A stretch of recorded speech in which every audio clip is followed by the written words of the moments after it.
good afternoon. This is History Story Hour at Claremont State Historic Site. This month is Black History Month, so we're highlighting books about Black history.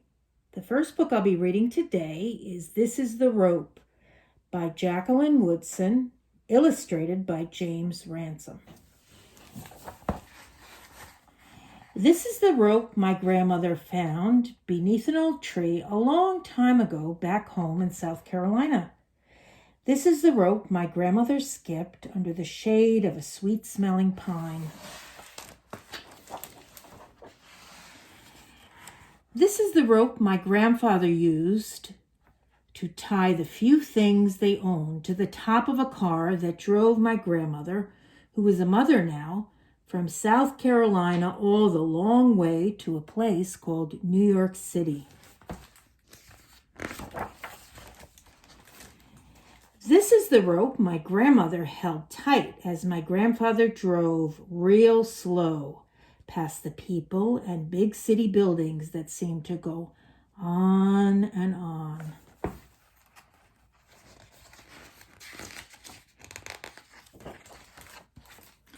This is the rope my grandmother used to dry the sweet-smelling flowers that grew in small window boxes, reminding her of the flowers back home, where the land, she said, went on and on.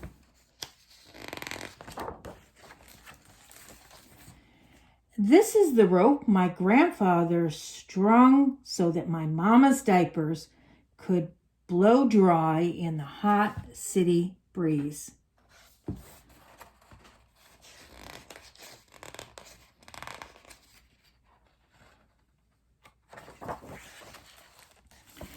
And this is the rope my mama tied around a small ducky's neck, then pulled it along singing, quack, quack, quack.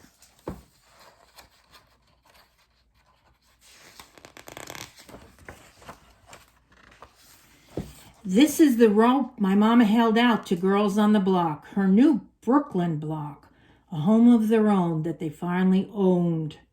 Mama asked shyly, "Anybody want to play?"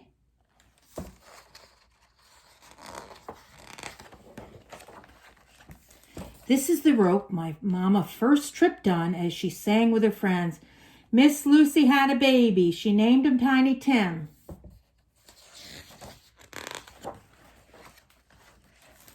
This is the rope Mama's brothers took from her room for some crazy game that little boys play.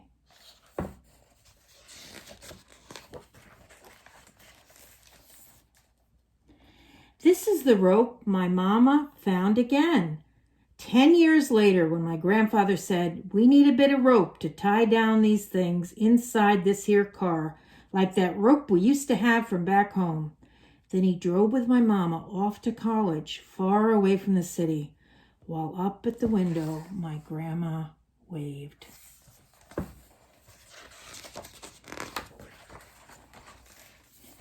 This is the rope my mama placed on the piano around family photos, and me just a baby and then a little bigger, already reaching for it. This is the rope my daddy used when he showed me the way to tie a sailor's knot. 2 times round and pull it real tight. You want whatever you make or do in your life, my daddy said, to last.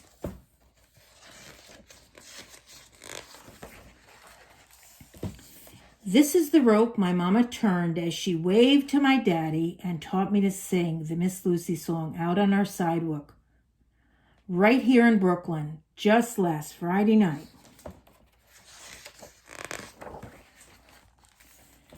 This is the rope that held up the sign saying, "We are all family," at our picnic reunion in the big park up the street from our house.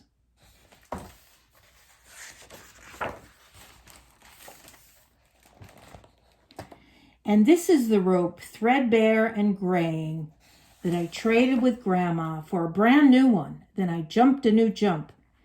My name is Beatrice. I come from Brooklyn."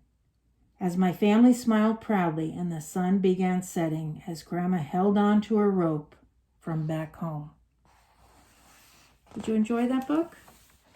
The second book we're reading this afternoon is called The Youngest Marcher by Cynthia Levinson and Vanessa Brantley Newton. The story of Audrey Faye Hendricks, a young civil rights activist, probably one of the youngest civil rights activists, maybe as young as some of our listeners today.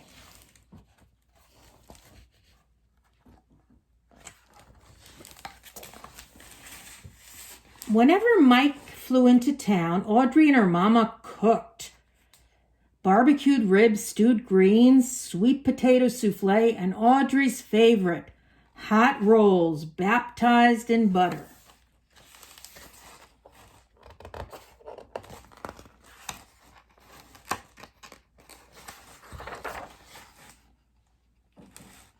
Other folks knew Mike as Martin or Dr. King. The Hendricksons used the nickname. They did the same with other ministers too, like Fred Shuttlesworth and Jim Bevel. After Mike blessed the feast, Mama expected Audrey to keep still during supper. But when grown-ups talked about wiping out the segregation laws that kept black and white people apart in Birmingham, she just had to speak up. Audrey intended to go places and do things like anybody else. I want to eat my ice cream inside Newberry's. I want to sit downstairs in the Alabama. I don't want hand-me-down school books, but stools at the counter, plush movie seats, books so fresh they'd crackle when you open them, those were for white children. Hush, hissed Mama.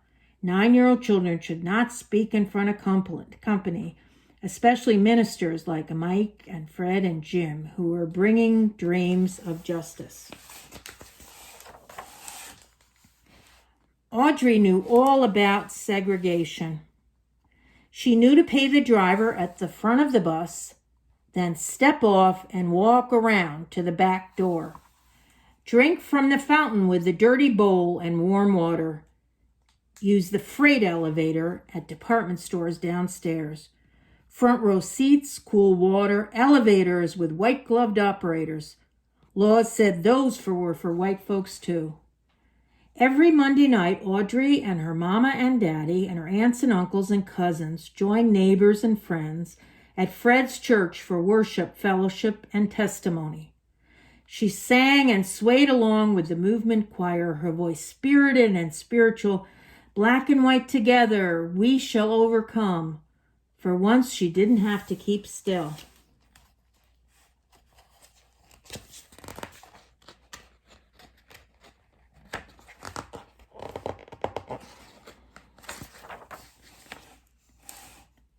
Then came testimonies. White store owners won't hire me. Ku Kluxers chased me. Policemen called me names. The hateful stories made Audrey squirm. She tried to tell her mama, that's not right. Shh. How could Mama expect her to hush? She had to make things right, but what could she do?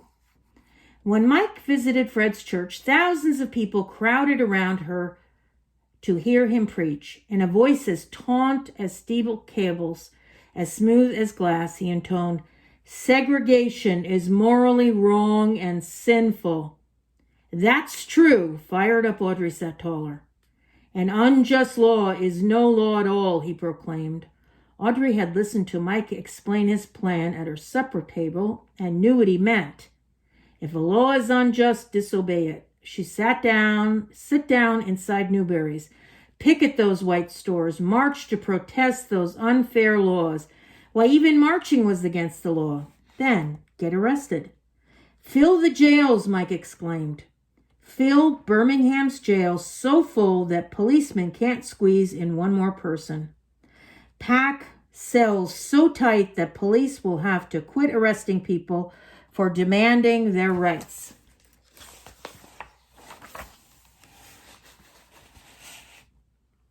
Audrey just knew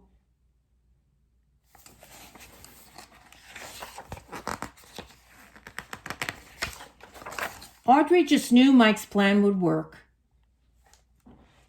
She twisted in her pew to hear which grown-ups would walk down the aisle, volunteer for jail, but they mostly stayed put. eyes staring at their feet, hands on their knees. Feet and hands and knees didn't move. Fill the jails, Mike pleaded, meeting after meeting. But heads shook all around her. Audrey heard, no, best not to break those segregation laws. Boss man will find me. Landlord will evict me. Policeman will beat me. If nobody protested, Mike's plan would not work. Mike's plan would fail. Police could keep arresting anyone, anytime, for anything forever. Audrey would never be able to go places and do things like everybody else. One night, Jim announced a new idea.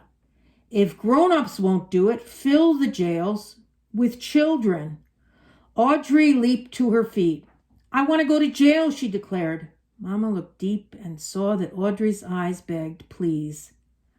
Okay, Mama said. Audrey strutted down that aisle. She was going to jail.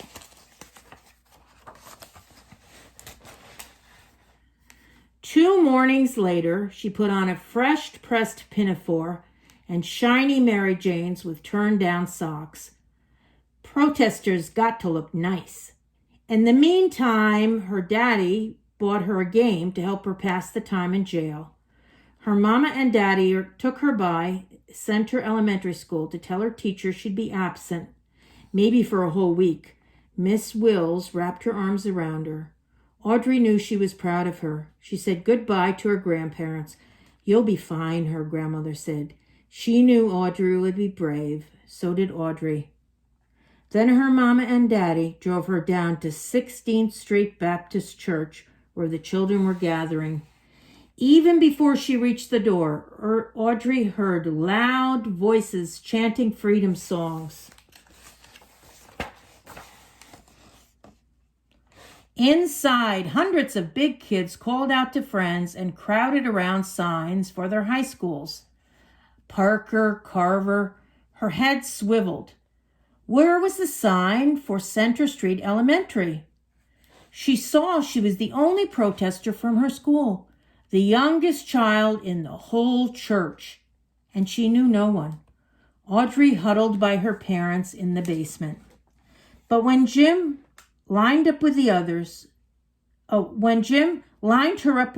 2 by 2, the doors swung open. Audrey straightened up. She was going to break a law and go to jail to help make things right.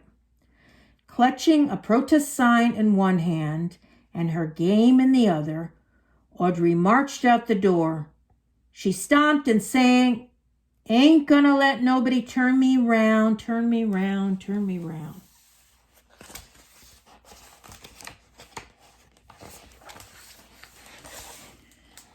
And look what happened. Half a block from the church, a white policeman stopped Audrey. He pointed towards a police van. Sentence, 1 week in juvenile hall.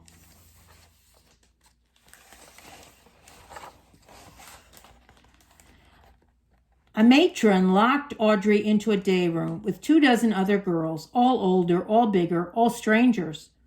Audrey sat down alone and slipped the cover off her game. I told you to sit down, the matron yelled. Audrey jumped. She didn't remember standing up. The matron dragged her to a dark, empty room. When I tell you something, you do it, she commanded, or I'll leave you here.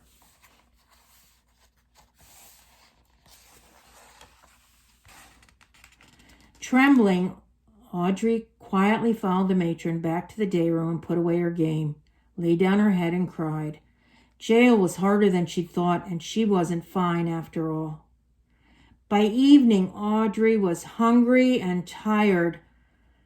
For dinner, soapy, oily, tasty grits. At night, a bare mattress with one thin sheet for a cover. The next morning, no fresh underwear, no clean pinafore, no toothbrush.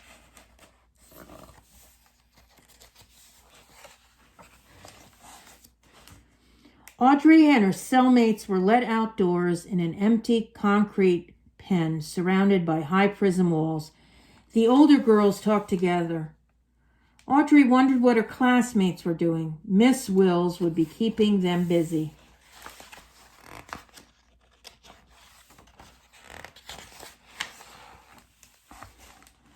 On another day, Audrey was sent to a huge room and told to sit in a chair that was so high her feet dangled above the ground. 4 white men glared at her. She'd never talked to a white man before. "Are you against America?" one demanded to know. "No, sir," she answered politely. "What do you talk about at those meetings?" another asked. "Our freedom." "Why did you march?" "To go places and do things like anybody else." "What was wrong with that?"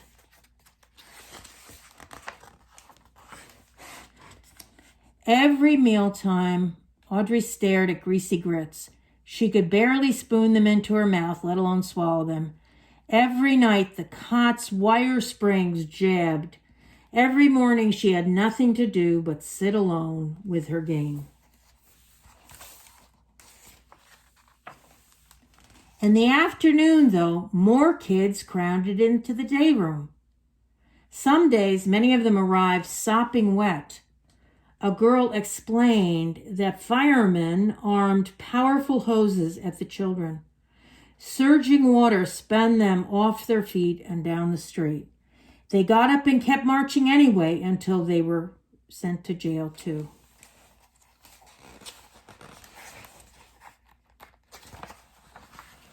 By Audrey's 5th day in detention, the police couldn't squeeze in one more person. "We filled up all the rooms. We filled up all the rooms." Audrey practically jumped up and down. She was so proud. Watching television in the day room, she saw black people stroll straight into stores and restaurants like they belonged there.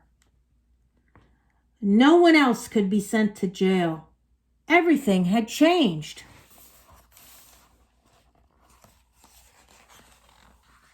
After 7 days, Audrey went home. Her mama and daddy wrapped their arms tight around her, washed the jail off her, and for dinner, hot rolls baptized in butter.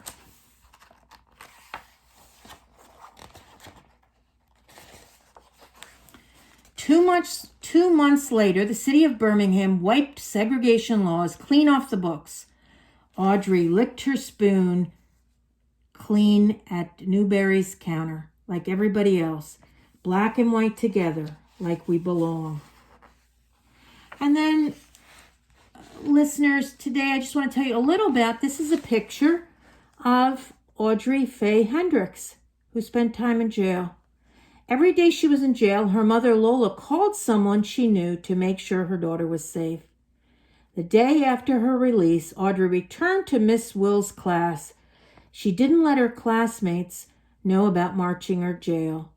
"It didn't dawn on me," she said, "that it was a big deal." But it was. Audrey was one of more than 3,000 children who were arrested in Birmingham, Alabama in May of 1963. The Children's March, which was planned by Reverend James Bevel, Reverend Fred Shuttlesworth, and Dr. Martin Luther King Jr., affected not only Birmingham, but America. That summer, young people held protests in nearly 200 cities.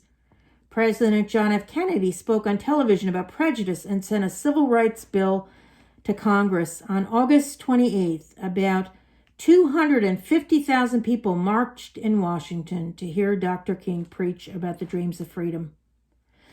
The author had the honor of talking with Audrey in her home where she grew up. She showed me the table at which Dr. King blessed their meals and the upright piano where she practiced singing civil rights songs. Audrey told me that she remained an activist afterwards. She volunteered to integrate a high school, enrolling as one of its first black students. It took a while for whites and blacks to work together, but it was what we fought for. After graduating from college and working in Dallas, Texas, Audrey returned to Birmingham, where she taught preschool and led Head Start programs. Years later, she earned a graduate degree researching women, like her mother and herself, who were involved in the civil rights movement. Schools around the country invited her to speak about her experience as the youngest known marcher. Isn't that a wonderful story? Our third and final book today is called May Among the Stars, written by Rhoda Ahmed and Stasia Burrington. This is a story based on a real life of a young woman named Mae Jemison. And you'll learn about Mae Jemison today. Mae Among the Stars. Little Mae was a dreamer. They say that daydreamers never succeed, but little Mae was different. One day, Mae was working on an assignment for school about what she wanted to be when she grew up. What will you tell them, Mae? I will tell them I want to see Earth. This is Earth, Mae, her mother said. The flowers, the grass, the forest, the mountains. We live on Earth. I know, but I want to see Earth from out there. Of course you do. If you can dream it, if you believe it, and work hard for it, anything is possible, said her mother. Mae asked her mom to take her to the library. She searched for books about space and astronauts. After dinner, Mae drew pictures of space. She even made her own astronaut costume out of old orange curtains and cardboard boxes.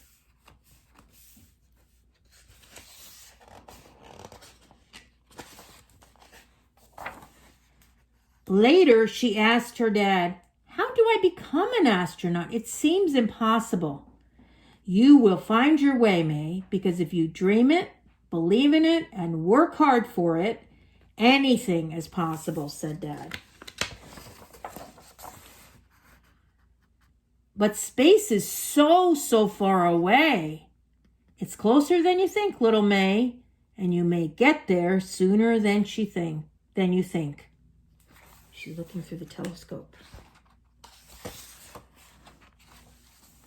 That night, Mae had a happy dream. She was dancing in space, surrounded by billions of sparkling stars. Below her, she could see Earth floating and turning like a shining crystal ball. The next morning, Mae told her parents about her dream. She wanted to tell everyone, and every time she talked about it, her eyes would light up.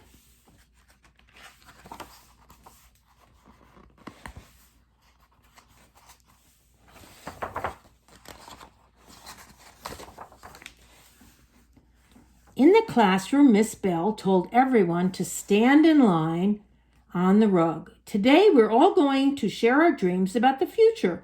What do you want to be, and what do you want to do when you grow up? Who wants to go first? So the first boy says, "I want to be a firefighter." "I want to be a teacher," says the next girl. "Football player," says the boy. This little girl says, "I want to be a mom." And then what did Mae say? "I want to go to space. I want to be an astronaut." All the kids started laughing. Miss Bell asked, "Mae, are you sure you don't want to be a nurse? Nursing would be a good profession for someone like you."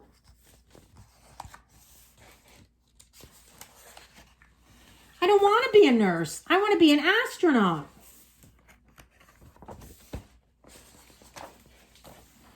Mae felt very disappointed. On her way home from school, Mae was quiet. She looked out the car window. Her world turned blue and cold. Nothing was the way it used to be.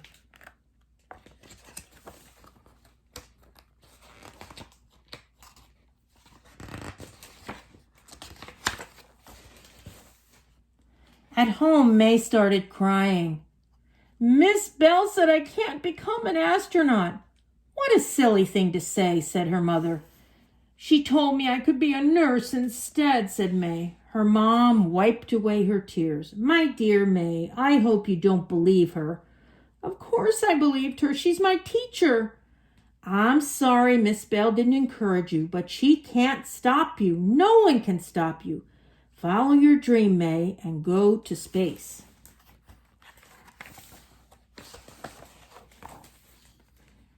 Thank you, Mom. I promise when I get to space, I will wave to you and Dad from the spaceship.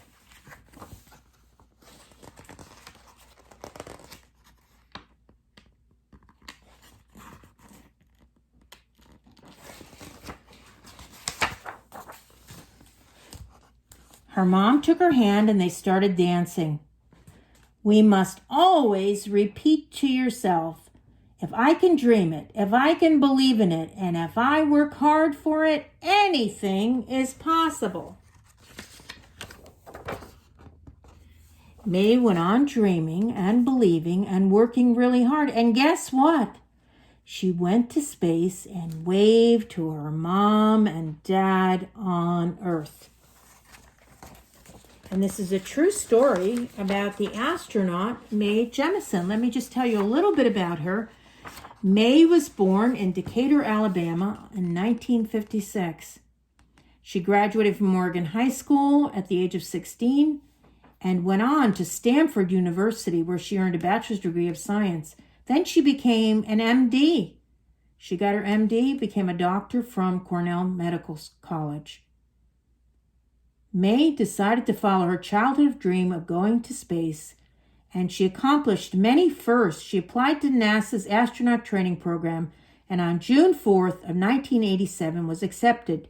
She became the first African-American female astronaut on September 12th of 1992. Her dream came true when she traveled to space on the shuttle Endeavour. Well, I hope you enjoyed our stories today and that you will join us again next month for Girl Power Story Hour. Have a great day.